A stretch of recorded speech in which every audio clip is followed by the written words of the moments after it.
Ok, encore une fois, bonsoir tout le monde. Nous sommes heureux de vous accueillir à ce webinaire, le quatrième module, à part le lancement et la séance inaugurale. Aujourd'hui, nous allons parler de stratégie de mobilisation de ressources. Mais avant de donner la parole à notre formateur du jour, je vais vous rappeler le protocole habituel qui consiste à vous inscrire dans le chat box en donnant vos noms, prénoms, etc., votre profession et votre organisation, mais également votre âge, moins de 40 ans, plus de 40 ans, votre genre également, masculin ou féminin. Voilà, je pense que ce sont les informations dont nous avons besoin pour tenir à jour nos inscriptions. Donc, sans plus tarder, je vais passer la parole à notre formateur du jour, Monsieur Théophile Agbofoum, qui est le directeur de l'administration et des finances de la FOAPS. C'est quelqu'un qui est bien indiqué parce qu'on va parler de mobilisation de ressources. Il est le DAF, donc c'est le financier maison. Donc, mon cher Mer- Théophile Agbofoum, tu as la parole. Merci beaucoup, mon cher Kofi. Je dis bonsoir à tous ceux qui sont connectés pour nous suivre actuellement.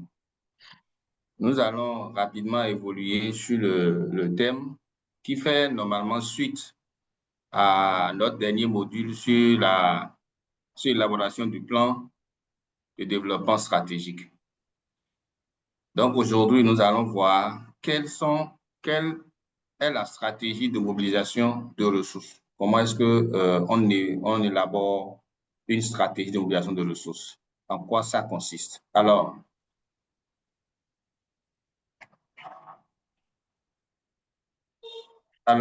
quel est l'objectif de la séance? À la fin de la séance, les participants auront acquis des principaux outils pour réfléchir ensemble aux différents types de ressources d'une association et leurs caractéristiques. Améliorer leur connaissance des sources externes de financement qu'ils peuvent attirer pour soutenir les activités de l'association, identifier les composantes et étapes clés pour structurer un projet de mobilisation des ressources. Donc, voilà euh, les trois objectifs que nous pensons atteindre à la fin de ce module. Et quel serait le contenu? Nous allons structurer le plan comme suit. La première partie de notre développement va nous présenter les différents types de ressources d'une association et leurs caractéristiques. La deuxième partie, nous allons développer notre connaissance sur des sources externes de financement pour soutenir les activités de l'association. Et en troisième, à la fin, nous allons voir les composantes et étapes de mobilisation des ressources. Et nous allons naturellement finir par une conclusion. Mais à chaque niveau, nous allons essayer de tirer des leçons. Alors, nous allons commencer à ce niveau par un exercice. Il s'agira de prendre chacun des types de ressources, d'accord, et discuter de ce que vous pouvez en dire du point de vue de ce qui les caractérise et les distingue des autres types. Donc, nous avons essayé de faire trois groupes. Le premier groupe, c'est les droits d'adhésion de nouveaux membres et les cotisations régulières des membres. Ça, c'est le groupe 1. Le groupe 2, c'est les ressources générées par les projets et activités génératrices de revenus. Projets et activités génératrices de revenus de l'association, bien sûr. Et le groupe 3, c'est les dons et legs dans un premier temps, et enfin les subventions dans ce groupe 3. Alors, on serait dans une salle qu'on allait faire l'exercice d'abord rapidement, mais nous allons rapidement voir ensemble ici la définition et le contenu de chaque élément de ces sources de cotisation. Dans un premier temps, nous allons voir les droits d'adhésion de nouveaux membres. Vous savez, les droits d'adhésion de nouveaux membres sont payés et considèrent leur adhésion étant donné qu'ils ne sont pas des membres fondateurs. Parce qu'on estime que les membres fondateurs ont dépensé, ont contribué d'une manière ou d'une autre à la création de l'association. Maintenant, pour ceux qui vont adhérer après que l'association est créée, les statuts et règlements intérieurs prévoient généralement ce qu'on appelle les droits d'adhésion. Donc, ces droits d'adhésion sont payés par les nouveaux membres et constituent pour ces nouveaux membres-là une preuve de bonne volonté et d'engagement sérieux dans l'association. C'est un peu comme si vous voulez vraiment militer dans l'association, contribuer à l'atteinte des objectifs de l'association, vous devez marquer, vous devez contribuer aux frais de création de l'entreprise et de l'association, excusez-moi beaucoup, de l'association. Ça, c'est le premier aspect. Le deuxième aspect, c'est une source de revenus, mais il faut reconnaître que c'est une source de revenus très limitée pour l'association, puisqu'elle-même ne se paie qu'une seule fois par chaque membre. Donc, on ne peut pas dire que, bon, l'association va vivre seulement des droits d'adhésion parce que c'est payé une seule fois par le membre adhérent. Alors, le deuxième type de source de revenus, de ressources pour une association dans le groupe 1 que nous avons préalablement défini, c'est les cotisations régulières des membres. Ces cotisations sont, pour la plupart des associations, fixées annuellement. Donc, elles sont demandées annuellement, même si certaines associations font le morcellement par trimestre ou par mois. Généralement, les cotisations sont fixées par an et elles constituent la principale source de revenus de l'association. C'est très important. Elle est essentielle pour la crédibilité de l'association. C'est-à-dire, si le membre accepte que les idiots de l'association et s'engage à contribuer à son activité, il doit pouvoir payer sa cotisation en dehors du fait qu'il participe aux activités de l'association. Donc, c'est un élément de crédibilité de l'association. Donc, il faut avoir une stratégie infaillible de collecte de cette cotisation-là parce que c'est très important pour le regard extérieur sur l'association. Si vous avez une association dont le taux de paiement, le taux de recouvrement des cotisations est faible, vous dites qu'il y a un problème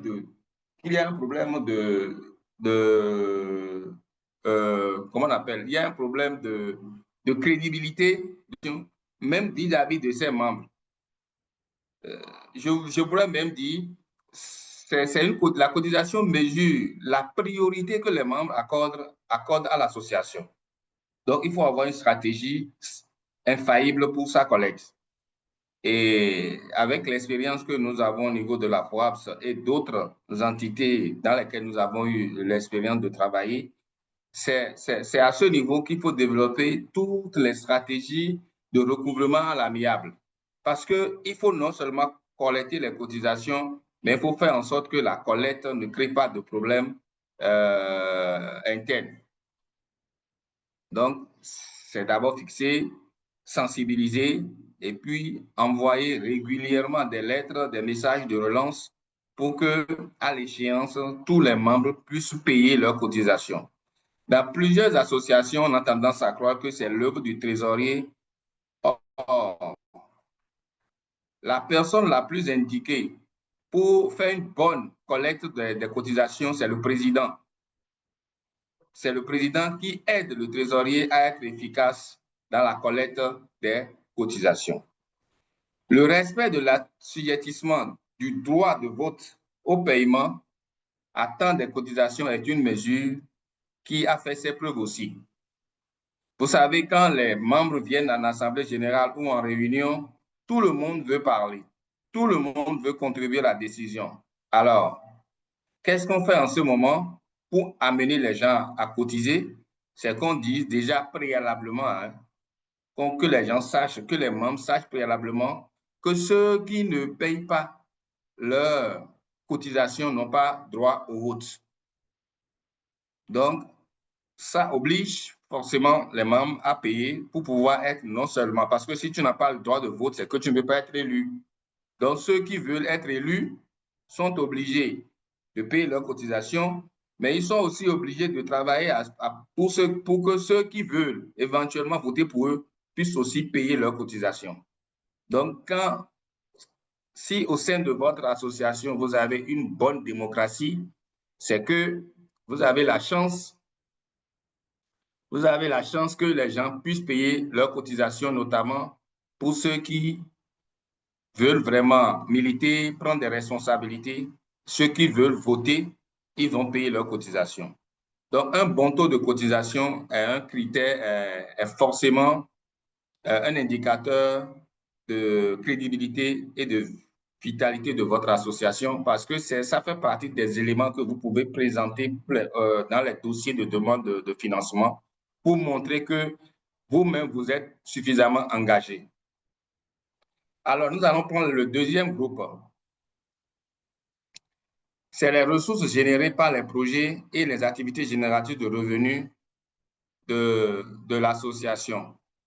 Il est important de rappeler la notion de but non lucratif qui ne signifie pas que l'association ne doit pas mener des activités lucratives, ni que l'association ne doit pas générer des bénéfices. C'est une erreur de croire qu'une association ne peut pas mener des activités génératrices de revenus ou ne peut pas générer des bénéfices. Non, il s'agit simplement que l'association ne doit pas distribuer des dividendes à ses membres. C'est très important.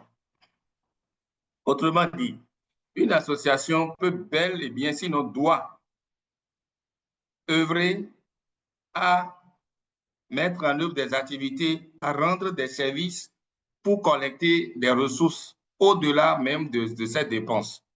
Mais la différence entre une association et une entreprise, c'est que les bénéfices, il y a une main levée. Excusez-moi beaucoup. La différence est que entre l'association et une société ou une entreprise, l'association va générer des bénéfices comme la société, mais l'association ne va pas distribuer des dividendes à ses membres, mais va réinjecter le bénéfice dans l'œuvre sociale qui est objet de son activité.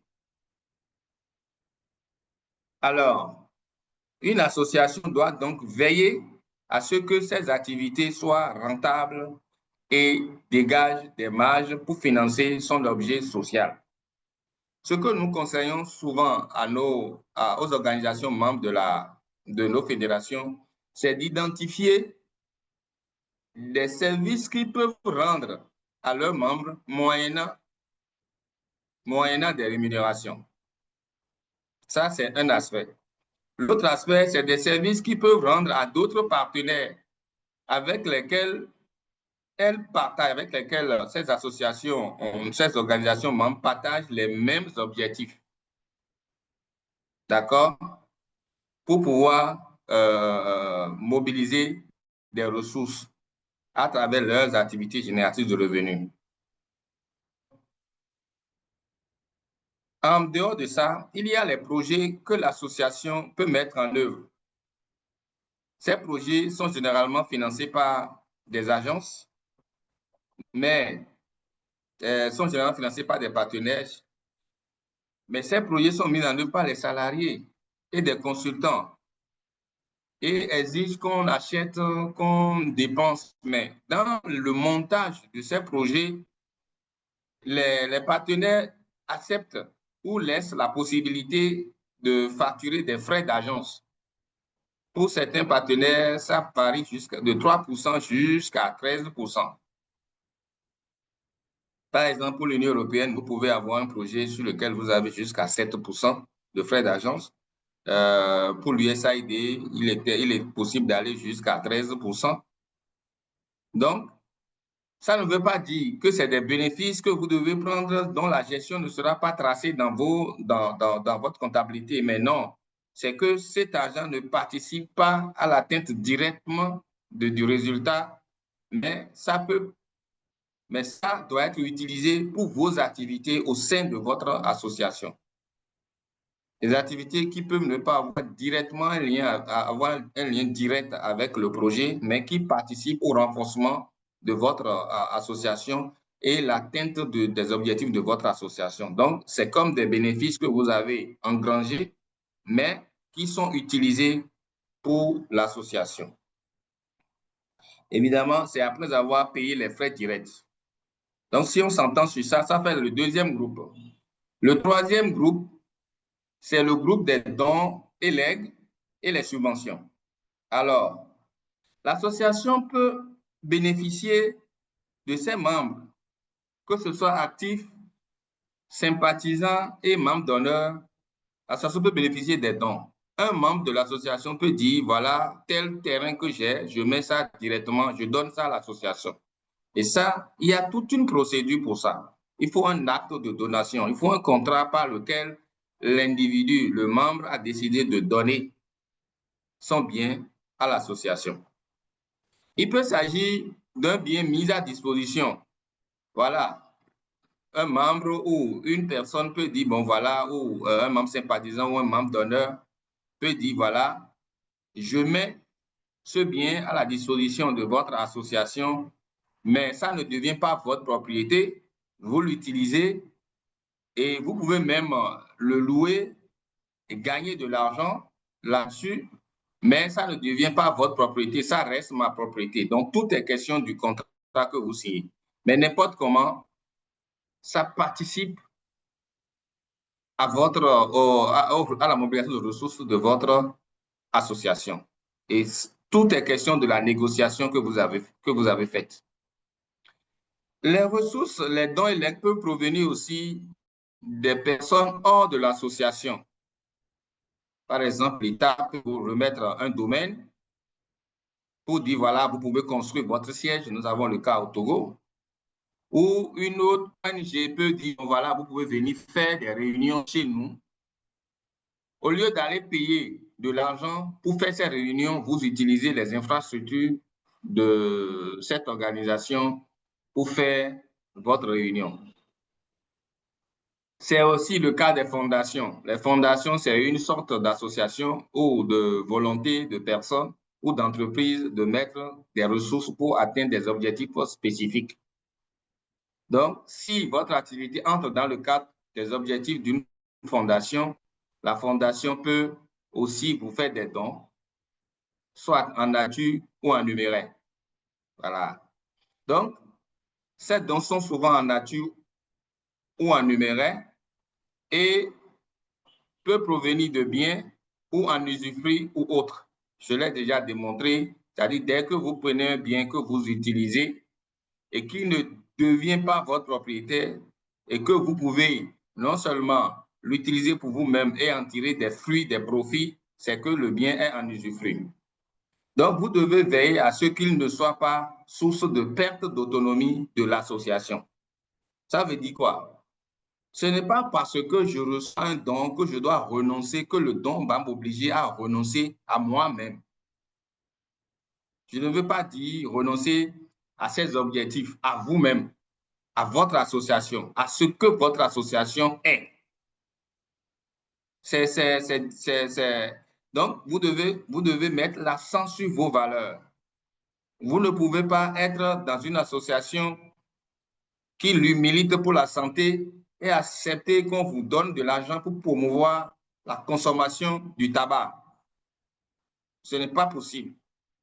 On peut vous donner de l'argent pour traiter ceux qui ont été victimes du tabagisme, mais pas pour que vous fassiez la promotion du tabac, pas que vous fassiez la promotion de l'alcoolisme.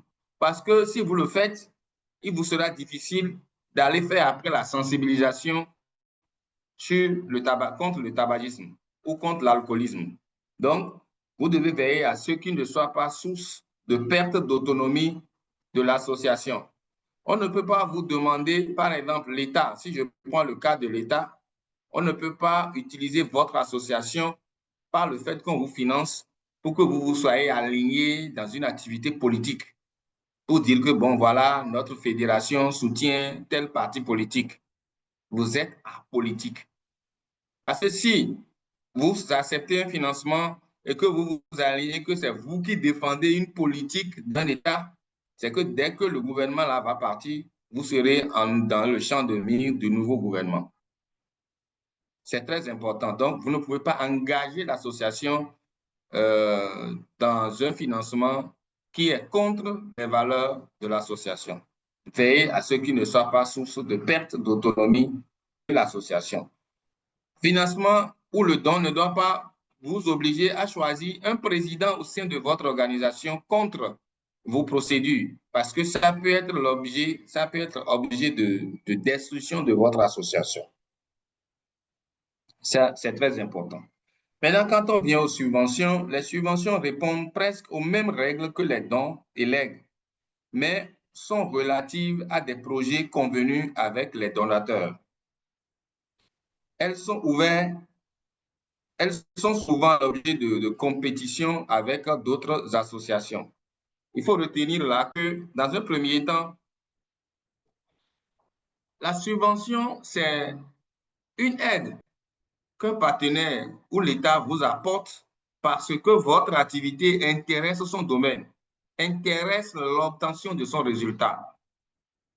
Donc, vous êtes peut-être dans une activité dans laquelle l'État veut avoir des résultats et peut-être n'a pas d'acteurs qui interviennent. Alors, l'État peut vous donner des moyens pour accélérer ou pour donner plus d'impact aux résultats que vous avez à obtenir. Ça, c'est une subvention. Et cette subvention peut être en nature comme en numéraire. D'accord? Cette subvention peut provenir de l'État central comme ça peut provenir de la collectivité décentralisée. Elle peut provenir également d'un partenaire, d'un donateur, d'une structure reconnue comme ça. Mais généralement, ces donateurs ou l'État ou le partenaire procèdent par appel à candidature ou appel à compétition ou appel à proposition de projet. Donc, cela suppose que vous devez, en tant qu'entité, vous préparer à compétir pour obtenir ces subventions-là. Donc, nous venons de parcourir les trois catégories, les trois groupes de sources, de ressources qui sont accessibles aux associations. Alors, quelles sont les leçons à retenir? D'abord, la diversité des ressources dans leur nature et dans leurs caractéristiques impose aux associations d'être stratèges dans leur démarche de mobilisation des ressources.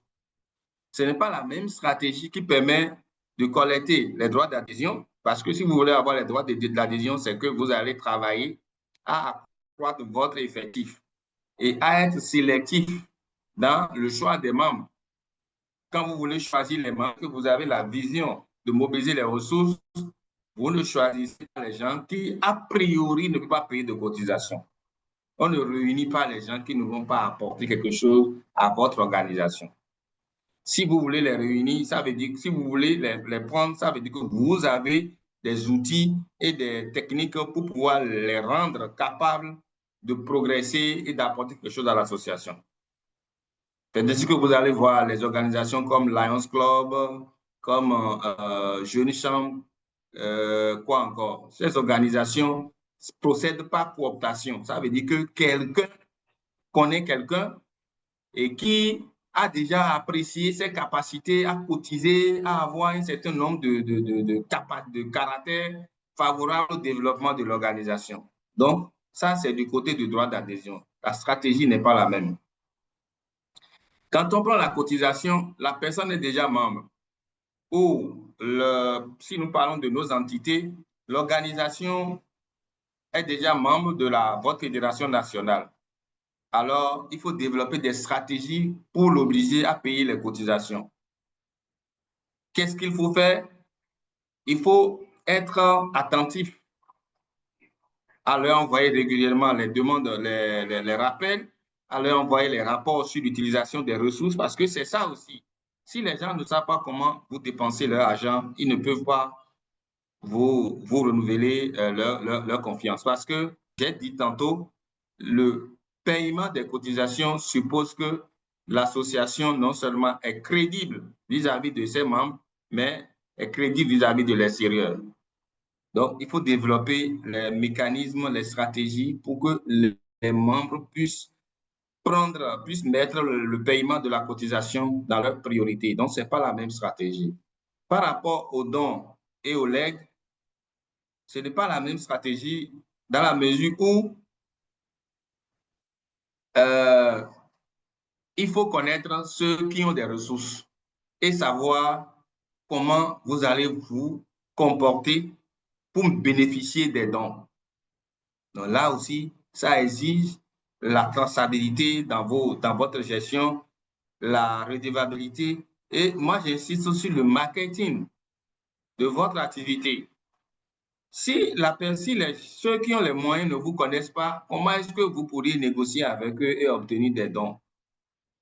Il faut faire connaître votre activité et c'est en cela que l'organisation des journées annuelles, des salons, c'est très important, surtout pour la Fédération nationale, montrer ce que le secteur privé de la santé fait dans un pays aux partenaires et au gouvernement et à vous-même. Parce qu'il y a des gens qui font des choses que leurs amis, les mêmes personnes qui sont dans les mêmes secteurs ne savent pas.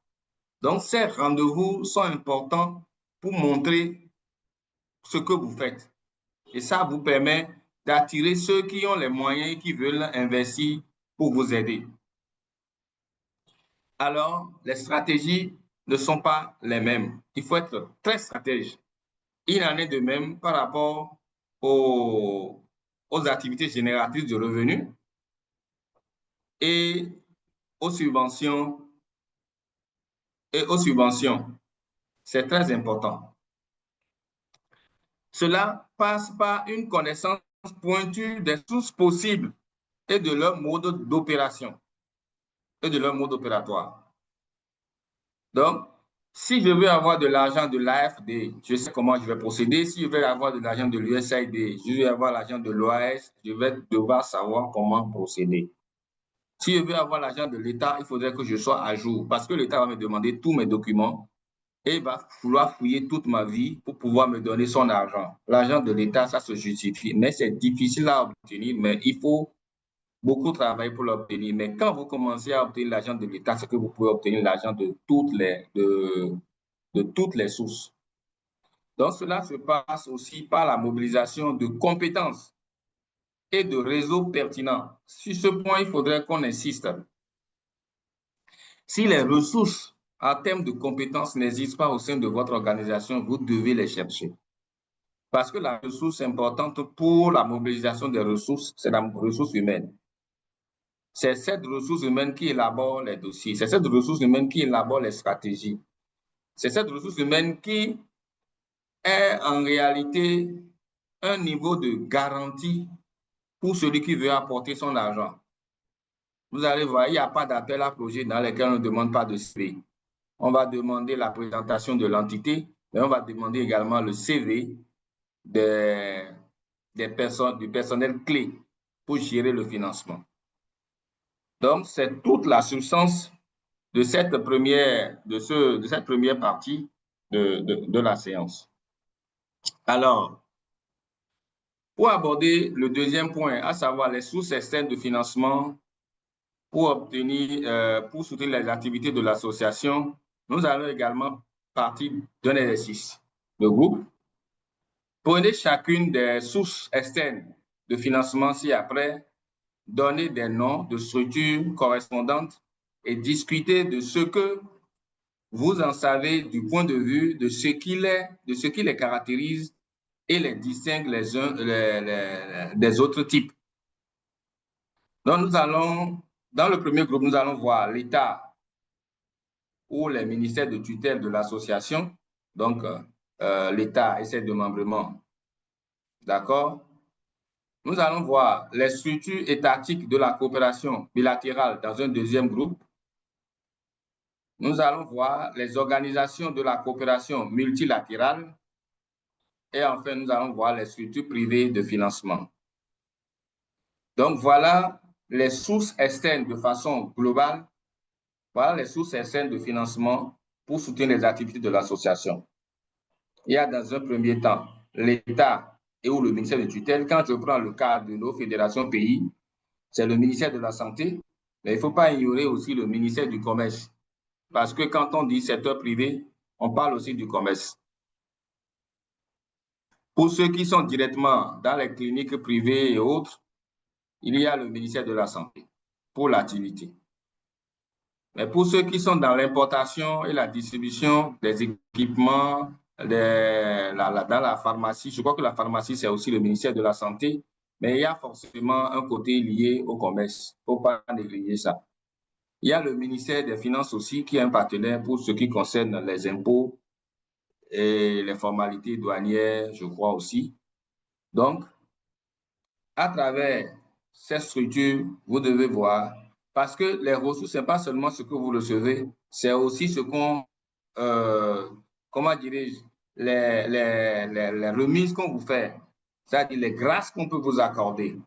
Si on fait une réduction d'impôts ou une exonération d'impôts, c'est aussi des ressources que vous avez. Parce que si vous devez payer ces impôts, vous aurez besoin de ressources pour les payer. Donc, c'est très important. Alors, par rapport à l'État ou le ministère de tutelle, il faut reconnaître que ces sources sont rarissimes. C'est-à-dire rares. C'est rare d'avoir l'argent de l'État. Même si vous voulez organiser une activité, le ministre peut dire que je vais venir, je viendrai peut-être avec la communication, peut-être que je vais vous prendre la salle pour faire l'activité, mais il est rare que le ministère vous fasse un chèque ou vous fasse un virement. Pourquoi? Parce que là, dans la plupart de nos pays, il n'y a pas encore ce qu'on appelle une stratégie de développement, de promotion du secteur privé et de la santé. Donc, vous devez œuvrer à ce que vos pays se dotent de cet outil-là, qui est un outil par lequel le ministère peut mobiliser de l'argent au niveau du budget national pour financer le secteur privé de la santé. Donc, en absence d'un cadre programmatique et légal de financement du secteur privé, c'est difficile. C'est ça. L'OMS même a détecté ça. Donc, l'État ou le ministère de la Santé est une source rarissime. Mais lorsque le gouvernement reconnaît l'attribution de l'association et à travers ses efforts, il peut faciliter l'accès à d'autres ressources.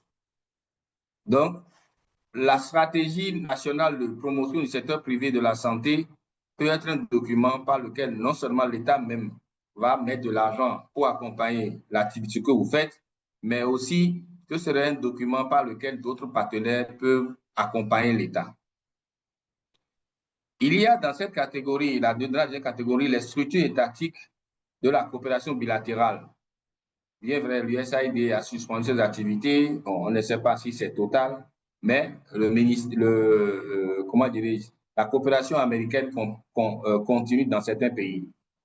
Il y a la coopération allemande à travers sa structure KfW, qui aussi appuie la santé, l'énergie, l'agriculture aussi. Il y a la coopération française à travers l'Agence française de développement, qui intervient aussi dans la santé. Il y a la coopération suisse, qui appuie la santé, la démocratie, les radios communautaires. Il y a la coopération japonaise, qui appuie aussi la santé partiellement, mais surtout l'agriculture à travers la pêche Donc, vous devez non seulement connaître ces structures et savoir le contenu de leur portefeuille dans votre pays. Parce qu'il y a ce qu'on appelle l'accord de partenariat décennal ou là, entre chaque pays et ses partenaires-là. Et c'est dans le contenu que les pays mettent l'accent sur le domaine dans lequel ces partenaires doivent les appuyer. Donc, vous devez chercher ces documents. Dans chaque pays, ce n'est pas la même chose. C'est vrai qu'il y a des partenaires qui font la même chose dans tous les pays, mais il y a des pays qui font part de leurs priorités et les partenaires doivent pouvoir, les partenaires s'adaptent à ça. Donc, vous, pour bénéficier des ressources, pour savoir là où se trouve l'argent dont vous avez besoin, vous devez connaître le contenu du portefeuille de chaque partenaire, le contenu du partenariat que chaque partenaire a signé avec votre pays. Donc, le mode opératoire des structures de la coopération bilatérale peut avoir une préférence pour le financement des États ou des structures privées et ou les deux. Et ces fonds font souvent appel à des appels à projets. Parce que dès lors que vous n'êtes pas seul à bénéficier d'un financement, la seule possibilité que ces structures offrent, c'est de vous mettre en compétition. À moins que vous soyez sur un terrain ou dans une zone où vous êtes seul et qu'on ne peut pas compétir, que vous n'avez pas de compétiteur, on est obligé de venir négocier directement avec vous. Mais tant qu'il y aura plusieurs personnes, plusieurs ONG, plusieurs associations qui font la même chose, on est obligé de vous mettre en compétition. Voilà. Alors, il y a des organisations de la coopération bilatérale également qui peuvent vous financer, qui constituent des sources de financement externes. Et là, ici, nous allons voir l'Union européenne, qui a des bureaux dans les pays où il y a des accords, les pays ACP, UE. Il y a l'UEMOA, l'Union économique monétaire ouest-africaine, qui, dans des secteurs spécifiques, appuie des ONG. Il y a la CEDEAO, il y a l'Union africaine à travers ODA, NEPAD, qui également appuie les ONG. Elles sont pour la plupart axées sur les attributions de fonds basées sur la concurrence entre les partenaires de mise en œuvre. Donc, ici, votre association est considérée comme partenaire de mise en œuvre. Ça veut dire que la structure a ses activités, a un paquet d'activités à mettre en œuvre dans le pays ou dans la région et va rechercher des partenaires que vous êtes pour vous confier une partie de ces missions que vous allez exécuter. Et ça, c'est une source de financement pour vous parce que ça vous donne du travail et ça vous donne de l'argent. Mais pour bénéficier de ça, il faut que vous soyez préparé pour ça. Et ces sources s'orientent de plus en plus sur le marché basé sur la performance. C'est-à-dire, on ne peut pas vous confier quelque chose que vous n'avez pas prouvé, dont vous n'avez pas la preuve de capacité. Et là, c'est un dossier, on vous envoie un dossier de concurrence, d'appel à candidature ou d'appel à projet. Et dans ces dossiers, ils vous demandent des attestations de bonne fin d'exécution des missions similaires. Parfois même, on procède à des visites. Il m'est arrivé d'être dans des commissions où on est allé visiter des ONG pour s'assurer que les documents qu'ils nous ont envoyés correspondent bien, ce qu'ils nous ont écrit dans les documents correspondent à leurs activités qu'ils mènent sur le terrain. Donc, c'est important de savoir ça. Il y a les structures privées de financement qui sont, par exemple, la Fondation Bill et Melinda Gates, il y a la Fondation EcoBank, il y a la Fondation Mo Ibrahim, il y a les chambres de commerce et d'industrie, il y a les patronats.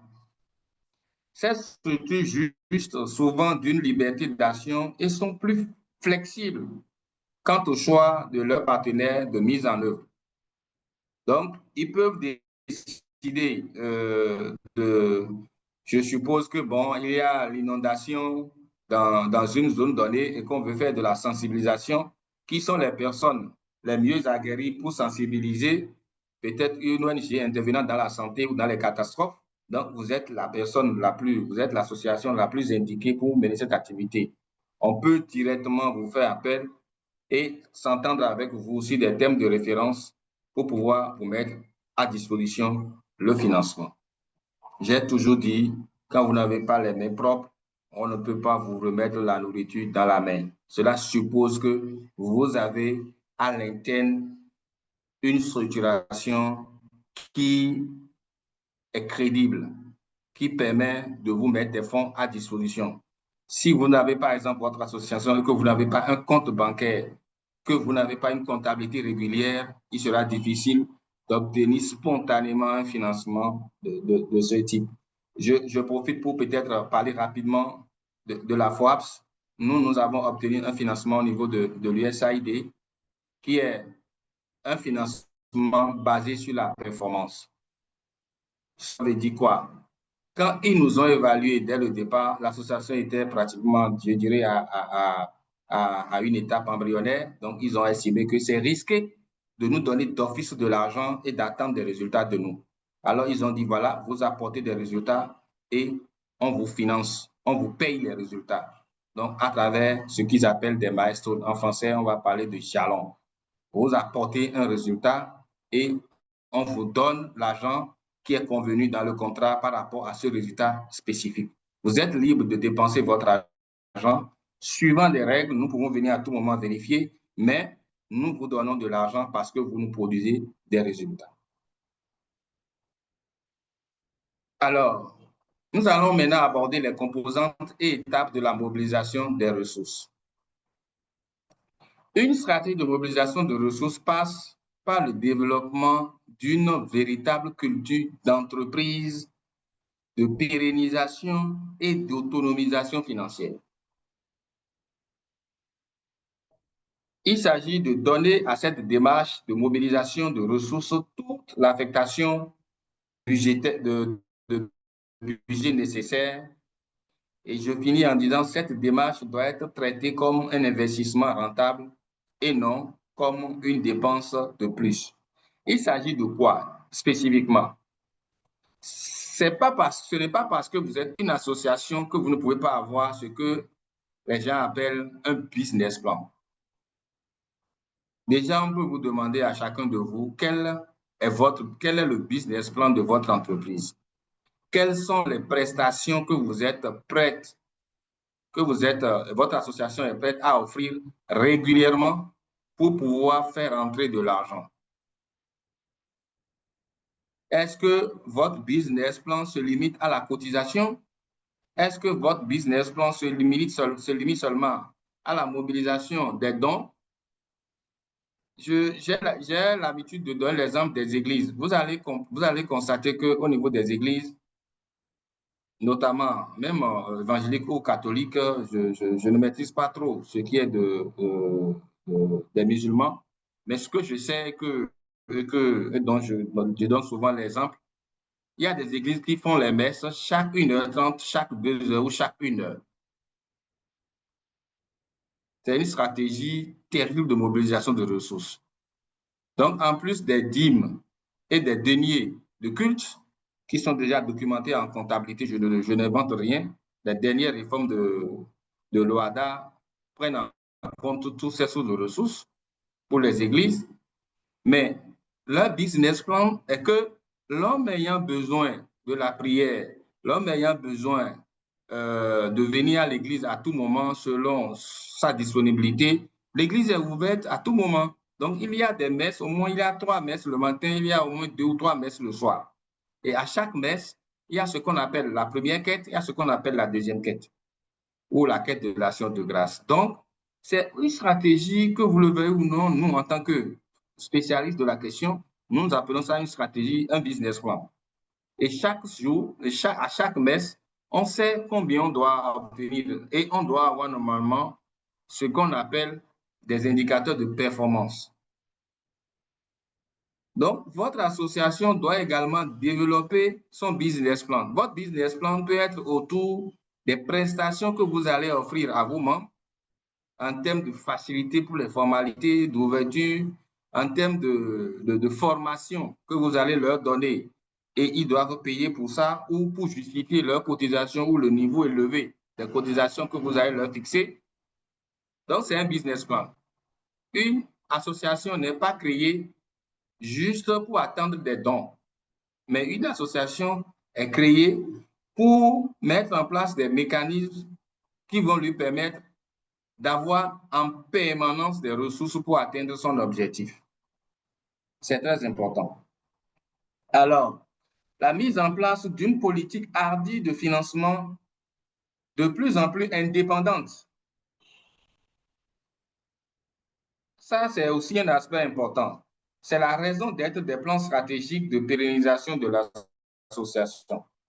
Si vous avez votre plan de développement stratégique tel que nous l'avons enseigné la dernière fois, et que vous n'avez pas une source stable, contrôlée, qui vous assure l'autonomie financière, c'est que à la fin de l'évaluation, à l'évaluation de votre plan stratégique, vous allez constater que vous n'avez pas pu atteindre vos objectifs. Donc, vous devez aussi tenir compte de tout ça là, de la source permanente, contrôlée, maîtrisée de ressources pour pouvoir vous projeter dans votre planification. On ne planifie pas sur des ressources qu'on ne contrôle pas. C'est vrai qu'on doit peut-être laisser, je dis n'importe quoi, jusqu'à 10% de marge pour dire, bon, voilà, nous avons, et là encore, on va vous appeler ça, dans notre jargon, on va appeler ça déficit budgétaire, parce que le budget doit être équilibré en ressources et en charges. Donc, vous devez, c'est très important. Elle doit indiquer ce qui sera fait par qui pour attirer les fonds provenant des diverses sources identifiées avec les moyens appropriés. Ici, je dois rappeler que nous sommes déjà dans la stratégie de mobilisation de ressources. Et j'ai dit tantôt, une stratégie de mobilisation de ressources passe par le développement d'une véritable culture d'entreprise, de pérennisation et d'autonomisation financière. Donc, dans l'élaboration de votre stratégie de financement, de mobilisation de ressources, vous devez tenir compte de cet aspect. Quelles sont les ressources que nous devons maîtriser? Et comment est-ce que nous devons les maîtriser? À travers la communication, à travers le plaidoyer, à travers la mise en œuvre d'une activité, activité génératrice de revenus. C'est très important. Alors, la deuxième étape, c'est la mise en place d'une politique hardie de financement de plus en plus indépendante. Donc, vous devez faire tout possible pour que votre association ait une autonomie financière et c'est l'objectif, c'est la finalité de votre stratégie de mobilisation de ressources. Tout dépend de votre activité, de votre contexte. Alors, ça passe par la multiplication et la diversification des sources de revenus. Je prends toujours l'exemple de l'Église quand je viens à ce niveau. Les églises ne se focalisent seulement sur les dîmes, les deniers de culte, les quêtes, les actions de grâce, la demande de messe. Non. Les églises développent des hôpitaux. Ils ont des hôpitaux pour des œuvres sociales. Ça rapporte de l'argent. Les églises développent des maisons d'accueil et d'hébergement, ce qui donne également de l'argent. Elles développent plusieurs d'autres activités, les orphelinats, ainsi de suite. Et chaque fois qu'on crée un nouveau quartier où la population commence par se densifier, on met une chapelle et on développe ça progressivement. C'est une stratégie de multiplication et de diversification des sources de revenus. Pour votre association, vous devez aussi, le défi de toute association est de demeurer autonome, le défi de toute association est de demeurer autonome par rapport à sa vision et sa mission. Donc, si vous voulez être autonome, vous devez faire en sorte que vous maîtrisiez la source de revenus, au moins pour vous assurer votre fonctionnement. Sinon, vous serez obligé de faire des choses qui ne sont pas dans des choses contre votre objectif ou votre finalité. Cette autonomie ne peut être garantie si l'on se limite à une seule source, ne peut être garantie si l'on se limite à une seule source de financement ou de revenus. Vous voyez un peu. Si vous n'avez qu'une seule source de revenus, comme par exemple l'USAID, et quand l'USAID est suspendu, peut-être que si nous, on n'avait pas imaginé tout ce que, on n'avait pas eu d'autres partenaires, on n'avait pas réfléchi à d'autres sources, c'est que depuis février, on a déjà fermé la baraque. Donc, vous devez travailler à ce que vous ne soyez pas collé à une seule source de financement. C'est de ça qu'il s'agit. Donc, la diversification s'entend par rapport aux sources. Il faut avoir plusieurs sources de revenus. Et dans une source, il faut multiplier les opportunités de mobilisation de ressources. C'est très important. Il y a aussi le renforcement des capacités. Pour y parvenir, il faut le renforcement des capacités des membres à la formulation des projets et des propositions. J'avais dit précédemment que la première source, la première ressource dont on a besoin dans la stratégie de mobilisation de ressources, c'est les ressources humaines de qualité, la compétence. Il est préférable, dans ce cadre, nous, on conseille au niveau de la FOAPS d'avoir un service ou une équipe dédiée à cette mission de formulation des propositions. Parce que plus on a l'habitude de le faire, on acquiert la routine et on améliore progressivement, on devient expert. Donc, c'est bien d'avoir une équipe qui a la possibilité d'écrire. Aujourd'hui, au niveau de la France, nous avons la possibilité de répondre à des appels à projets en moins d'une semaine. C'est déjà bien. Et chacun connaît dans un appel à projet le rôle qui est le sien, du début jusqu'à la fin. Et on le sort, ce n'est pas que, bon, voilà, c'est un travail qu'une seule personne va commencer. Non, c'est un travail, tout le monde regarde d'abord, apporte sa réflexion dès le départ, et après on répartit, et après on vient faire la mise en commun. Donc, il faut avoir une équipe expérimentée. Il faut avoir un CV pour votre organisation et avoir les CV pour accompagner chaque chaque réponse au projet, chaque réponse aux appels à projet. Donc, la formation des membres requiert un investissement et un sacrifice personnel des membres. Il faut faire attention, c'est risqué de former des gens pour cette mission-là et de constater que quelques jours après, ceux-là sont partis. Donc, il faut avoir un cadre qui formalise les relations avec les gens, qui les fédère à l'association. Et c'est pour ça que les membres de l'association également doivent s'investir dans la formation. Alors, toujours à ce niveau, nous avons la création d'une banque de projets. On dit celui qui voyage loin ménage sa monture. Vous connaissez les projets les problèmes dans votre environnement. Un problème, c'est l'écart entre une situation vécue et une situation désirée. Donc, vous devez anticiper.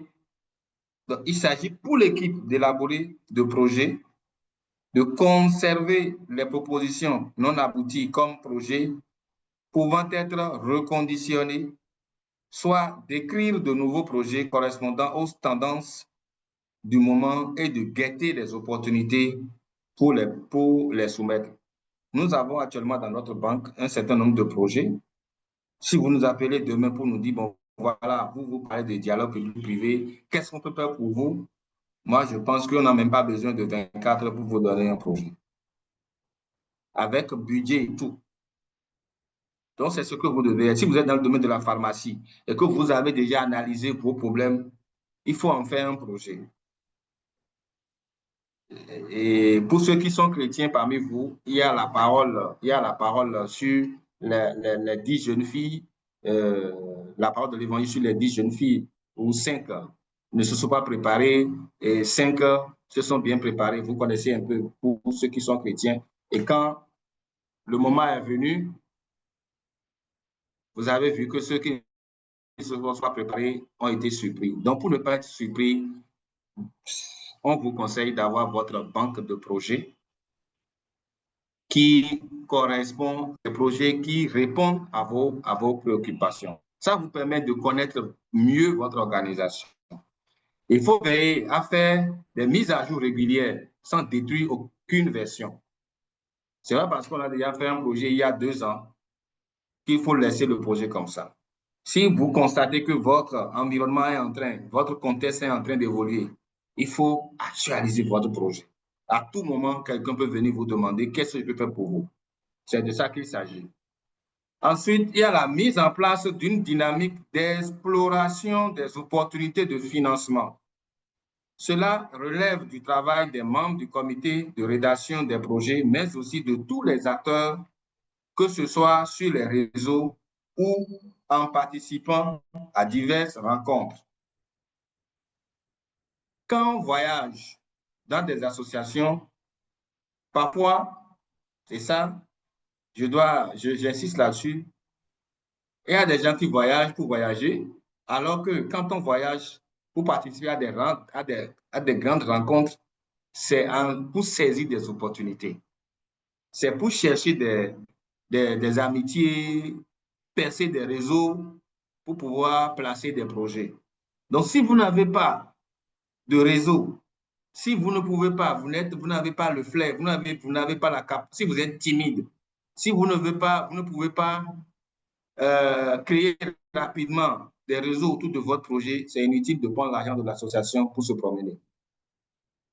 Mais s'il y a une annonce que vous voyez déjà que les organisateurs, vous pouvez connaître quelqu'un parmi eux et que vous pouvez déjà vous mettre en contact avec des gens pour savoir qui sont les bailleurs qui seront là.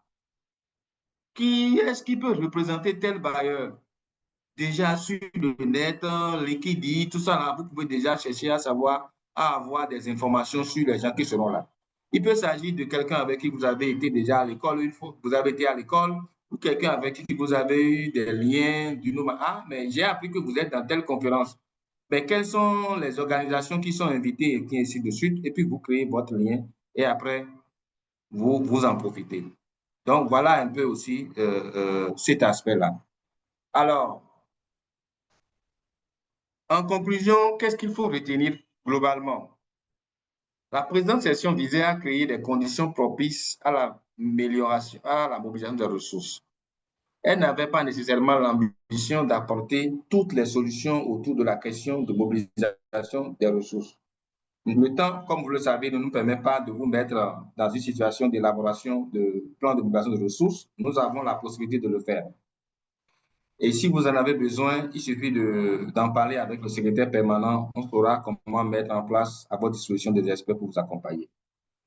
Donc, par rapport à l'élaboration d'une proposition ou la rédaction de projet, ça doit faire l'objet d'une session spécifique. D'accord? De même, les acteurs pourraient avoir besoin de développer leur capacité au réseautage et au plaidoyer pour le développement des partenariats. Nous avons aussi des modules pour ça, modules spécifiques pour ça. Et d'autres webinaires seront proposés pour couvrir ces besoins supplémentaires.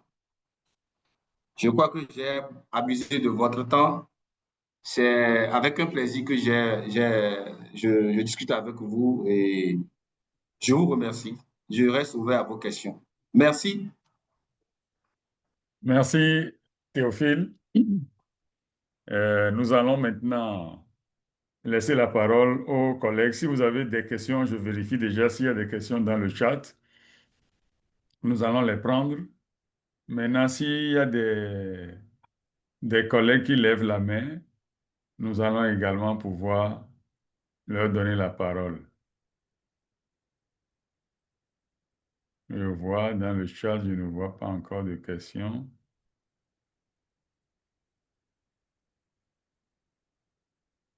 Je ne vois pas de questions.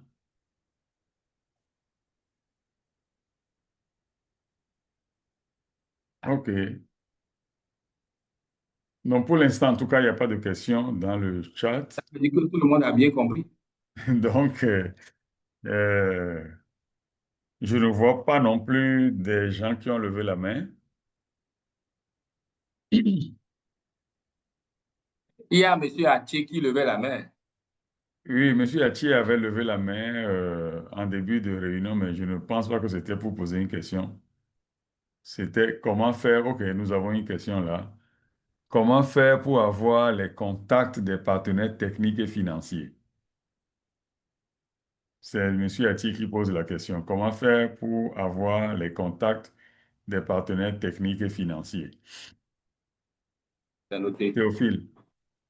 OK. Pour avoir les contacts des partenaires techniques et financiers, nous avons déjà dit dans la présentation qu'il faut, par rapport à son domaine, chercher à connaître les partenaires. Alors, si vous connaissez les partenaires, il y a plusieurs possibilités pour avoir leur contact. Il y a leur site web. Vous pouvez leur écrire, vous pouvez demander un rendez-vous pour aller, pour les rencontrer. Vous pouvez chercher dans votre environnement, dans votre réseau d'amis, quelqu'un qui connaît quelqu'un. Donc, pas des contacts informels que vous allez formaliser plus tard.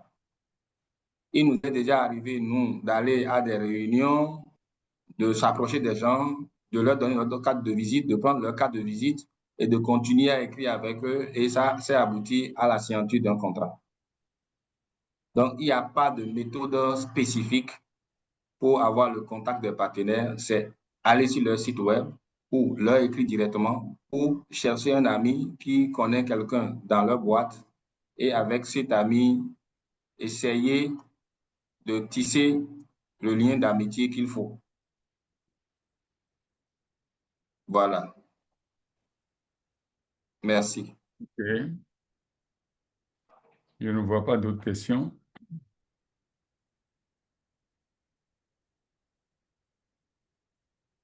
OK.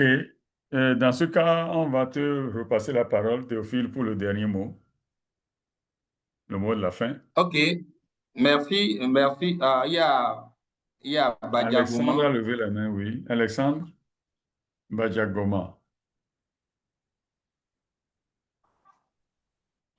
Tu peux activer ton micro, Alexandre?